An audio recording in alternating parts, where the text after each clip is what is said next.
Hi everyone. ఈ వీడియోలో మనం ఏం చూద్దామంటే డిఫరెంట్ కాంపౌండ్స్కి సంబంధించిన ఎసిడిక్ స్ట్రెంగ్త్ చూద్దాం.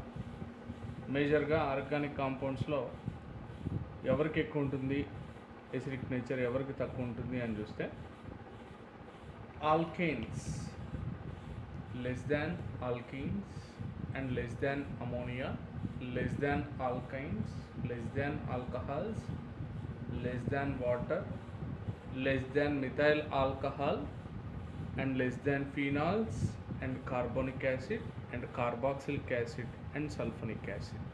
సో ఇక్కడ మీరు బాగా గుర్తుపెట్టుకోవాలి, ఆల్కహాల్స్ నుంచి వాటర్, అంటే ఆల్కహాల్స్ కంటే water strong acidic and water కంటే కూడా methyl alcohol strong acidic nature అని, ఫీనాల్ ఎసిడిక్ నేచర్ అని.